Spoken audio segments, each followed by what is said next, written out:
In the northern realm of Nordmark, where the winds speak in howls and the mountains rise like silent witnesses, a single night changed everything. It was the kind of night stories are born from, thick with mist, moonlight hidden behind clouds, and an unnatural stillness blanketing the castle grounds. No one knew that within the stone walls of the royal palace, history was shifting, not with the clash of armies or the fall of kings, but with the first cry of a newborn child. King Aldric, ruler of Nordmark, had waited many years for a son. When the moment finally arrived, joy should have filled the halls. Instead, the silence after the birth was deafening. A quiet exchange of glances, a single breath held too long, and a truth that could not be spoken aloud, for in the eyes of that newborn lay not the legacy of the king, but a shadow of doubt that would shape the kingdom's future for generations. Who was this child, and why did his birth inspire fear instead of hope? The year was 895 in the calendar of Nordmark. The kingdom stood at the height of its power, wealthy, united, and feared by its enemies. King Aldric, though stern, was admired for his discipline and military strength. His rule had brought peace after decades of conflict, and the people respected him, even if they did not love him. His queen, Margareta of Thalberg, was known for her beauty and kindness, yet her heart remained somewhat of a mystery to the court. They had been married for 6 years. Many questioned the union, seeing it as more alliance than affection. Still, the birth of an heir was seen as the beginning of a more stable future. On the evening of the winter solstice, Queen Margareta went into labour. The castle hushed, as if the stone itself was listening. By dawn, the child had been born, a boy, healthy and strong. Yet the moment the king looked upon the infant's face, the air grew cold. Whispers faded into silence. The features of the child were not his. The queen, pale and trembling, wept silently in her chamber, avoiding the king's eyes. The midwife approached the king with the child wrapped in cloth. "A son, your majesty," she whispered. But her voice lacked joy. There was no celebration, no announcement to the people. The silence spoke louder than words. A decision was made that morning, one that would be recorded nowhere but would echo through time. The child was not to stay in the castle.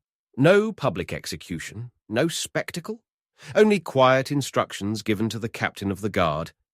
Take him away, far from Nordmark. He must not see another sunrise here.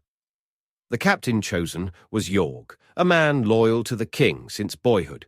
He obeyed without question, but his heart hesitated. As he rode into the forest with the infant swaddled in his arms, snow falling gently around them, his mind wrestled with duty and conscience. Jorg did not kill the child. He could not. Instead, he turned his horse toward the mountains, to a hidden cabin deep within the woods where a reclusive herbalist named Helga lived. She was feared and respected in equal measure, a woman said to speak with the wind and heal with her hands. "Take him," Jorg told her, his voice low. "His life is forfeit in the castle. But here, he may have a future." Helga took the child without hesitation.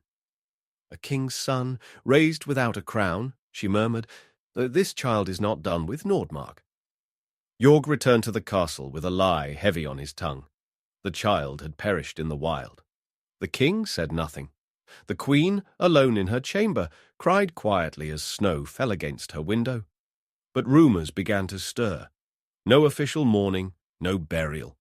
Just a strange quiet that surrounded the royal halls, and over time that silence grew into suspicion. Why was there no name, no celebration? Why did the queen retreat from public life so suddenly? Some servants whispered of a curse, others of betrayal. But no one dared speak aloud what many believed in secret, that the child still lived, somewhere beyond the reach of the throne. The years passed. King Aldric remarried. His new queen bore him a son. Friedrich declared the crown prince. Life at court resumed its rhythm, but the old shadows never quite faded.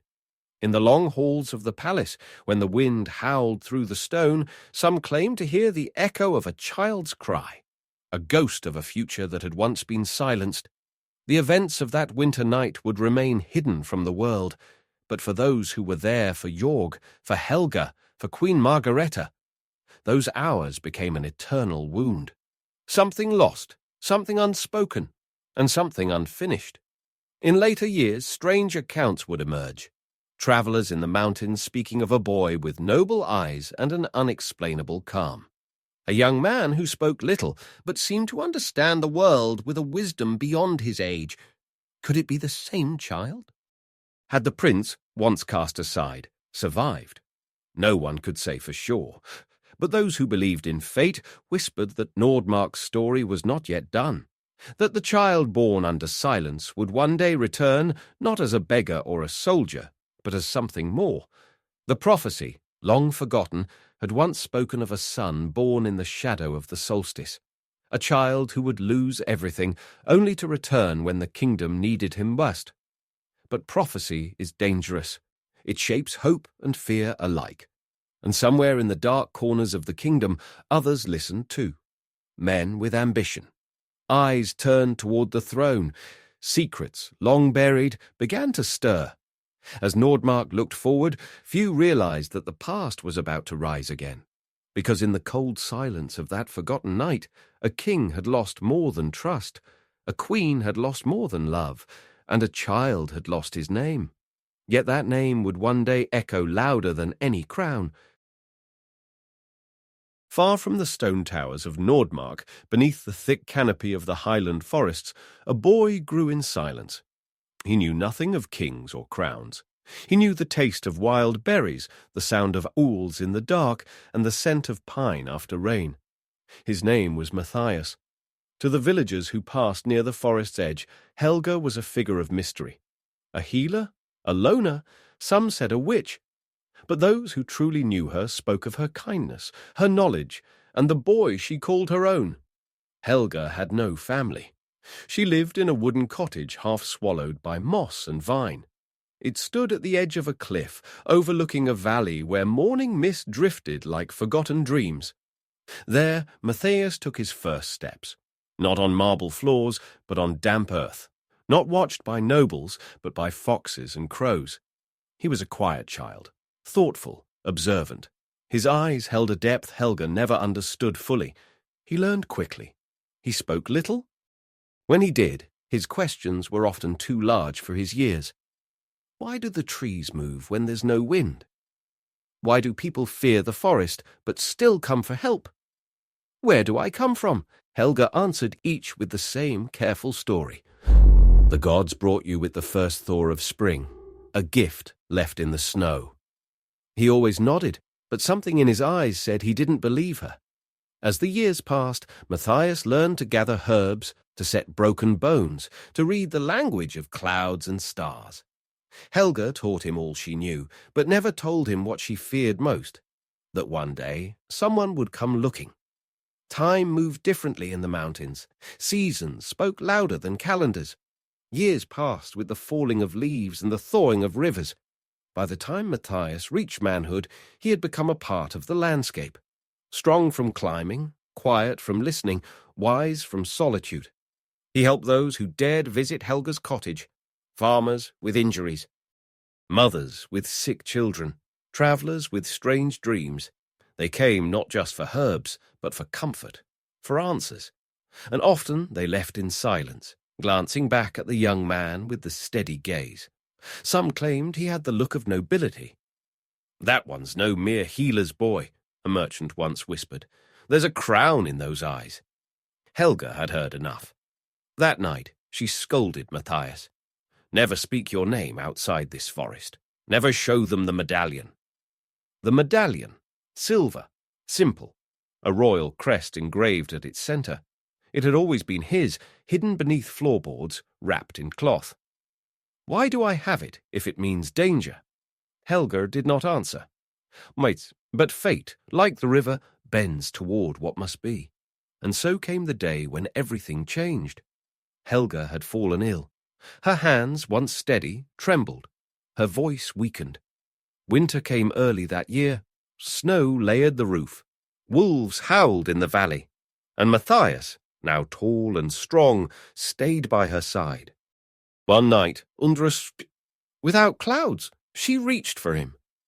"You are not my son," she whispered. "Not truly." He froze. "You were born in a castle. Your mother, the queen. Your father, the king. But the crown feared your face, and so they sent you away." He said nothing, not because he didn't believe it, but because somewhere he had always known. Helga handed him the medallion. This time she did not hide her tears. "The kingdom is breaking. The king is old. His heir is weak. And the man who cast you out now rules the court."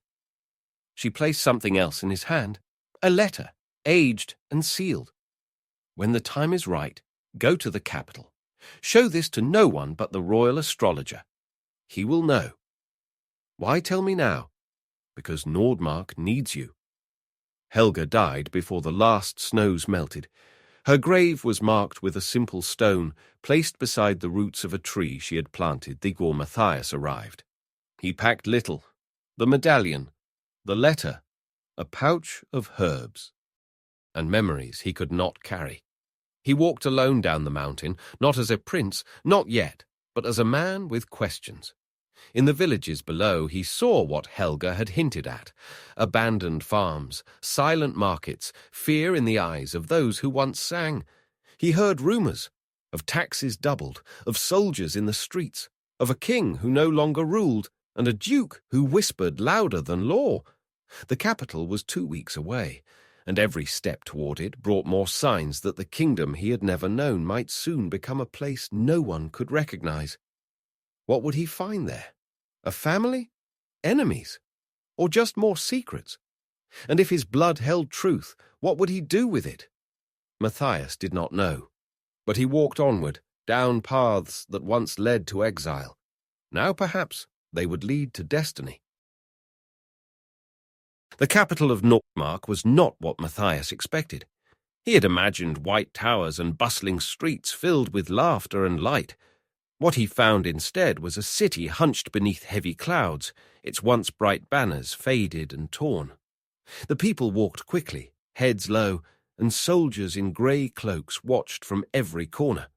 He entered through the southern gate with little notice. Just another traveller. Dust on his boots, a pack on his shoulder. But the medallion under his shirt pressed against his chest like a second heartbeat. He found lodging in a modest inn by the market square. There he listened, he observed, and slowly the layers of the city began to peel back. Taxes had tripled. Merchants whispered of extortion. Farmers brought their goods under guard, and at the heart of it all was Duke Conrad, the king's brother, the power behind the throne. King Aldrich, they said, had not been seen in public for months. His voice no longer echoed in council halls. Some claimed he was ill. Others said worse. But all agreed. The throne was no longer ruled by the man who once sat upon it. Matthias wandered the streets by day and studied the city by night. He spoke to blacksmiths and bakers, to cart drivers and beggars. No one knew him, and that gave him freedom. But danger has many eyes. At a feast honoring foreign diplomats, Matthias found his way inside as a servant carrying wine, silent in corners. The great hall shimmered with candlelight and whispered ambition. And there, at the high table, sat Duke Conrad, broad, smiling, wrapped in velvet and command. Around him, nobles laughed too loudly. Their eyes did not smile. Then, a sound. A coughing fit. The room stilled. King Aldrich was there, fragile, sunken, a shadow in royal robes. He sat beside his son, Crown Prince Friedrich, who looked pale and tense, his hands gripping the arms of his chair. The king coughed again. A servant rushed forward to assist. But before he could reach, Matthias had already moved. In that moment, something passed between father and son. Recognition. It lasted only a heartbeat. Then Aldrich looked away. Duke Conrad rose, voice smooth as oil. His Majesty is merely tired. The burdens of rule are many. Let us continue. Laughter resumed, but not all joined in. That night, Matthias walked the stone paths of the castle gardens. Shadows clung to the hedges. Thoughts warred in his mind. He had seen the king. Not the legend from Helga's stories, but a man near the end of his strength. And Conrad, the man Helga warned him of. Powerful, charismatic, watching everything. A voice interrupted his thoughts. "You don't belong here." Matthias turned. A woman stood in the moonlight. Red hair bound back. Green eyes sharp with suspicion. A noble by posture, but something in her gaze said more. "You're not a servant." He said nothing. "You watch the king more closely than anyone." Still, he stayed silent. She stepped closer. "Tell me your name." He hesitated. "Matthias." "No family name?" "None that I claim." She studied him, then nodded. "Come to the eastern gate tomorrow at dawn. Say you bring herbs for the royal astrologer." Before he could ask why, she was gone. At dawn, Matthias followed her instructions. The guards were skeptical, but the name Balthazar, the royal astrologer, carried weight. He was led through winding halls, up spiral stairs, into a tower above the city. There, among books and stars, sat Balthazar. "So," the old man said, peering through a lens, "the mountains send us a shadow." Matthias offered the letter. Balthazar read it slowly. His hands trembled only slightly. "She kept it all these years." He looked up. "I read your stars the night you were born. I knew you would return." "Why?" "Because the kingdom will fall if you do not." Matthias sat. The room was warm with candlelight, but cold with truth. "The king is dying," Balthazar said. Slowly. "By poison?" Matthias froze. "Conrad," Balthazar continued, "feeds him poison in drops, enough to weaken, not enough to kill outright, until now." "Why hasn't anyone stopped him?" "Because he has spun a web so wide no one sees its edge." Silence. "And what am I to do?" "Be seen," the astrologer said. "Live in the cracks. Watch. Wait. The kingdom will reveal its need." Matthias nodded. For the first time, he had a path, not of vengeance, but of purpose. The streets of Nordmark's capital bore many faces, but none like his. Matthias moved through the city with the quiet certainty of someone who did not belong. Yet each day he became more familiar to its rhythm. He watched as the market stalls opened with forced cheer, as children played between armed patrols, and as nobles passed in carriages drawn by weary horses. He kept to the margins, the taverns near the docks, the alleys behind the bakeries, the quieter corners of the public libraries where no one cared to look. He learned who listened and who watched, who whispered and who shouted. His name was unknown, but his presence was noticed. Balthazar had warned him. Visibility was power, but danger wore many faces. So Matthias wore his carefully. At the astrologer's tower, Matthias learned court customs, the names of ancient houses, the secret signs passed between those who plotted more than the preyed. Each lesson brought him closer to understanding the web he had walked into. But it was not knowledge alone that changed his path. It was her, Elisabeth. Since their first meeting, their paths crossed often. A glance in a hallway, a shared moment in the archives, a conversation that began with politics and ended in silence, heavy with things neither dared say aloud. She was unlike the other nobles, sharp-minded, quietly bold, loyal not to power, but to principle. The Queen's former confidant, now the King's most trusted adviser. And slowly she began to ask questions. Why does your accent shift when you're tired? Where did you learn royal etiquette without serving a house? Why do you carry herbs meant only for mountain fevers?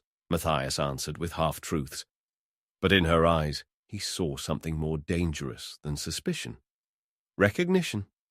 One evening, in the garden where roses bloomed late into autumn, Elisabeth met him with a parchment in hand. "A letter," she said, "from the old queen to her son." It was hidden behind the lining of her mirror. "No name, just hope."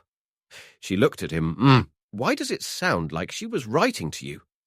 Matthias said nothing, but his silence was an answer. At that night, Elisabeth took him to a room few remembered. The royal library's lower vaults had dust-covered ledgers, forgotten records, among them a royal birth certificate. The ink faded. The date matched the solstice. The mother, Queen Margareta. The father, King Aldrich. The name of the child, intentionally left blank. "Erased?" she whispered. It was no longer a question. Later, under moonlight, she touched the medallion he wore beneath his shirt. Her fingers brushed the silver crest. Her voice was barely audible. "So it's true." He nodded. "You're the firstborn?" Matthias exhaled. "And the forgotten. But not for much longer," she said. The revelation changed everything. For weeks they worked in secrecy. Elisabeth used her access to uncover records, speak to old staff, trace every thread Conrad had tried to cut. Balthazar provided hidden passageways and watchers in the palace. Matthias remained a ghost, never entirely seen, never truly absent. And the kingdom noticed. Whispers rose like wind before a storm. A healer seen speaking to the king's adviser. A young man who moved like he belonged where others bowed. Rumours of a hidden heir. Conrad, too, heard them. His spies moved faster. His words grew sharper. Soldiers questioned more harshly. The balance shifted. And then came the moment no one expected. A royal decree. The king, though frail, summoned the court. He would speak for the first time in months. The great hall filled with the rustle of robes and the scrape of boots on stone. Matthias entered unnoticed, dressed in the garb of a clerk. He stood in the shadows near the rear column. At the front, Duke Conrad towered beside the empty throne. The doors opened. 2 guards helped King Aldrich forward. He moved like a man holding on to the last strands of strength. But his eyes, though sunken, were steady. He stood before his court. "My voice has been still too long," he said, "and silence has nearly cost us everything." Gasps, murmurs. Conrad stepped forward. "Your Majesty, please, your health." A raised hand stopped him. "There is someone you must hear." The king turned, looked directly into the crowd. "Come forward," he said. For a breath, no one moved. Then Matthias stepped from the shadows, and the room held its breath. The silence in the throne room was not just quiet. It was history holding its breath. As Matthias walked forward, each step echoed against marble. Nobles turned, eyes widened. Some mouths whispered old names thought long forgotten. At the front, King Aldrich stood without aid now. His hand rested on the throne, not for power, but for memory. 30 years ago," he began, "I made a decision out of fear, not wisdom. I denied my own blood." Murmurs spread through the court. Conrad's jaw tightened. "This is my son," Aldrich said, voice clear. "Born of Queen Margareta, hidden by my command." Conrad stepped forward. "Your Majesty, this is madness. The law of pure blood forbids." "And I no longer bow to that law," the king replied. Gasps. A single figure stepped from the shadows. Elisabeth. In her hands, a leather-bound book. "The Queen's journal," she announced, "found in a sealed drawer. Witness to truth." The room shifted. Old men leaned forward. Younger lords looked to their elders. She wrote of the birth," Elisabeth continued, "of the night she wept, and the son taken from her, of a law used not to protect the realm, but to punish a queen's heart." She opened the book, read aloud. Pages filled with sorrow, with warnings, with love. The words rang true in the still air. Conrad's face paled, but it was not only the past they uncovered. Balthazar stepped forward. In his hands, an older scroll. "A document older than the law of pure blood," he said. "One written at Nordmark's founding. It grants the king power to name any child his heir in times of crisis." He held it up. "The king has that power now." For hours, the court debated. Could the law be broken? Had it been broken already? And what did it mean that the rightful heir had lived all these years unseen? Matthias said little. He stood near the king, the medallion visible now, the letter in Elisabeth's hands. Evidence, but more than that. Symbols of what had been lost. One noble stood, then another. Slowly, voices rose, not all in agreement, but not in denial either. Even Conrad sensed it. He stepped forward, his smile brittle. This is dangerous. Sentiment has no place in rule. And neither does fear, Aldrich replied. Matthias looked at the man who had shaped his fate from the shadows. Why? He asked quietly. Conrad did not answer, but the silence said enough. Days passed. The court was never the same. New alliances formed, old ones fractured. Some nobles left the capital. Others arrived, drawn by the winds of change. And in hidden corners the people whispered about the stranger with royal eyes, about a king reborn in the son he once cast aside. In the Illegitimate library, Matthias read the journal again. Each line from his mother felt like a voice long lost, returned only now. Forgive him, she had written, even when he forgets your face. He closed the book. He had found the truth, but truth alone would not save Nordmark. One night, Elisabeth entered the astrologer's tower. The king grows weaker, she said. His time is ending. Balthazar nodded. Then the kingdom must choose. She turned to Matthias. Are you ready? He didn't answer immediately. Then, yes, but not to take, to serve. And in that moment, something shifted, from exile to legacy, from shadow to sovereign. The wind over Nordmark changed. It was not yet war, but neither was it peace. Whispers moved faster than horses. From the high halls of the citadel to the damp corners of village inns, everyone asked the same question. Who would wear the crown? The Duke's allies hardened their stance. Conrad, now exposed yet not fallen, retreated to his own stronghold. There he gathered loyal soldiers, silver-tongued advisers, and foreign envoys hungry for chaos. The king is weak, he told them. The court is divided. Now is the moment to act. Meanwhile, in the capital, Matthias walked the corridors of power with measured steps. Not yet crowned, not yet safe. He listened more than he spoke. He studied maps, met generals, asked questions of merchants and midwives alike. Elisabeth stood at his side. Her presence silenced critics. Her loyalty made others waver. In the council, voices rose. Should Matthias be officially named heir? Could the nation withstand a challenge? What if Conrad struck first? The king, fading by the day, remained mostly silent, but in one rare moment of clarity, he summoned his sons. You are both my blood, he said, but only one of you carries the will to lead. He turned to Friedrich, my scholar, my quiet strength, and to Matthias, my shadow returned to light. Then he said no more. Outside the palace, signs of unrest grew. Taxes rose, food thinned. Soldiers patrolled not to protect, but to warn. The people watched, waited, hoped. In the west, smoke rose from a border town. Conrad's men, testing the realm's edge. Balthazar read the stars nightly. He spoke little of what he saw, but one evening he took Matthias aside. The stars do not promise peace. They promise choice. Matthias understood. War might come, but not without warning. He began preparations, quiet meetings with commanders, secret messages sent to allies in distant provinces, a call to the mountain folk, to the river towns, to all who remembered the crown before fear clouded it. And they answered. Old banners were found, hidden swords unearthed. Songs not sung in decades filled the night air again. The kingdom was stirring.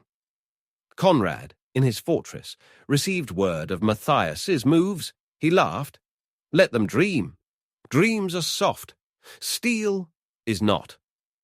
He ordered his army to ready, sent gold to mercenaries, promised land to barons, and sent assassins into the capital, cloaked as pilgrims, traders, monks.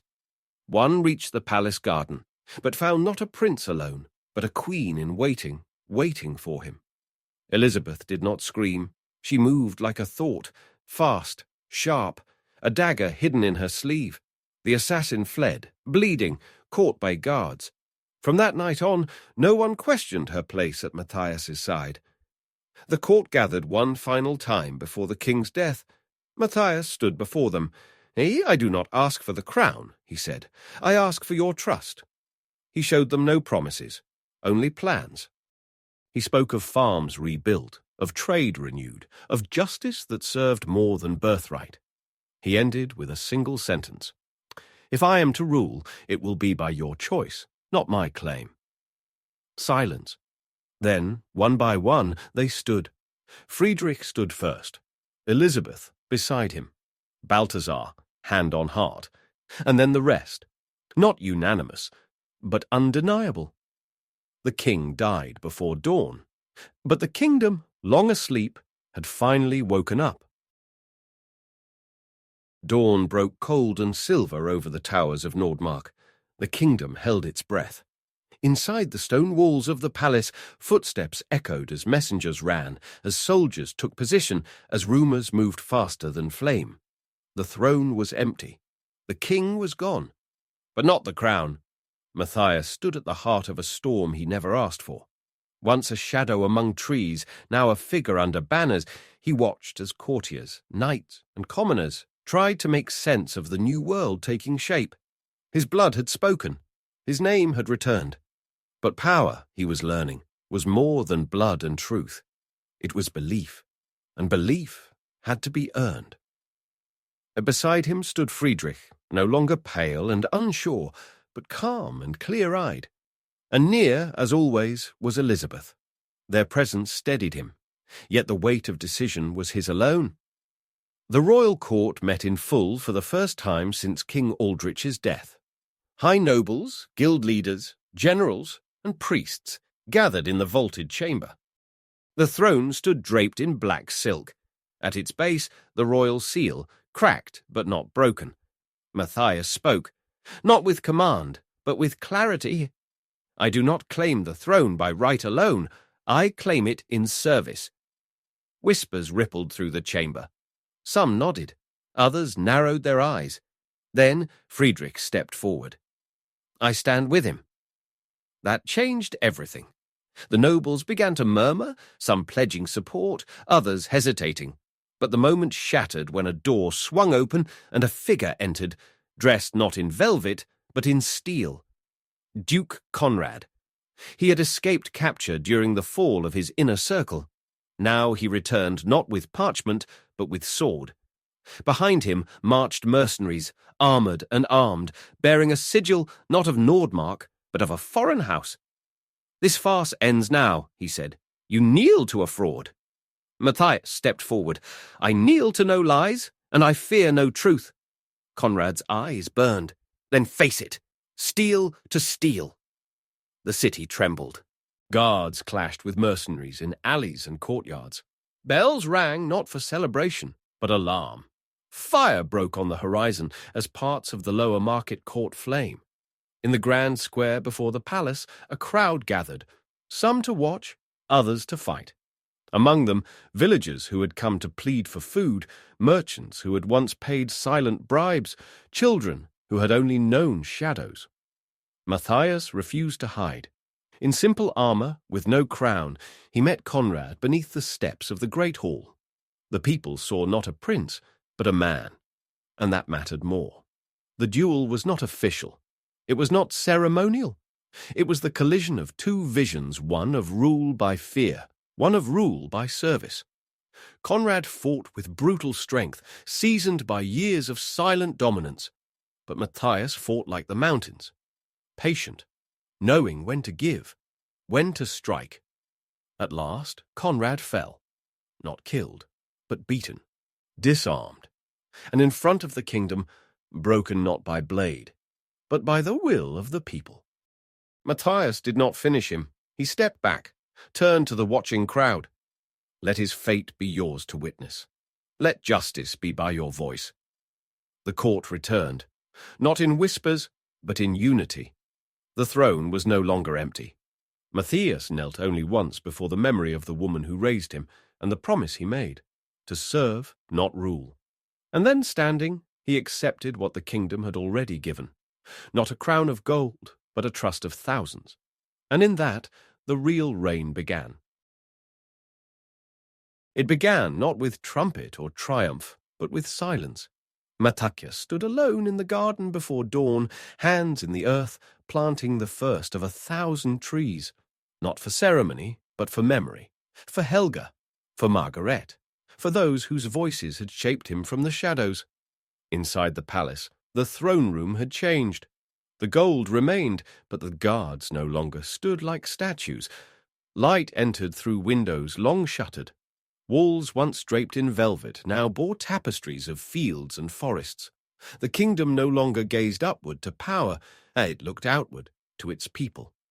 The Council of Nordmark met weekly now, not in secret, but in a hall open to witness. Nobles sat beside blacksmiths, merchants beside scribes. The old laws were not burned, but rewritten, simplified, remembered. Friedrich served as Matthias's closest adviser, not out of duty, but of choice. His insight, quiet, thoughtful, balanced Matthias's instinct. Their brotherhood, once broken by history, now bound by purpose. Elisabeth, no longer just royal confidant, became queen not by decree, but by presence. Her wisdom guided reform, her voice steadied transition, and when she spoke, the realm listened. But healing was not swift. Some nobles resisted, others tested. Drought struck the western hills. Bandits, once funded by Conrad's coin, roamed unchecked. And across the northern border, foreign kingdoms watched with wary eyes. Matthias faced each not with fury, but with resolve. He travelled the countryside, not as a ruler inspecting land, but as a man returning home. He listened more than he spoke. He rebuilt trust, not through law, but through time. And slowly the kingdom responded. Markets reopened, fields grew, roads were cleared. Letters arrived from villages long silent, bearing gifts not of gold, but of gratitude. A shepherd's cloak, a child's carved toy, a loaf of warm bread. These, Matthias placed in the great hall, not as trophies, but reminders of who he was and who they were together. In the second spring of his reign, he returned to the mountains, alone. He walked the forest paths, slept beneath trees, sat before Helga's grave in silence. He placed no crown there, only a wildflower, and when he returned, he carried with him a simple idea etched in silence, shaped by wind and stone. A kingdom is not reforged in fire. It is remade in the quiet choices of every day, in listening, in dignity, in forgiveness. That idea would become Nordmark's new seal, a circle of trees, no sword, no crown, only roots and sky. Years would pass. Songs would be written. Children would play as kings and queens in the gardens once guarded by stone. And some would ask, was the legend true? Did a prince truly return from exile to save his people? But the elders would only smile and say, he did not return to rule. He returned to belong.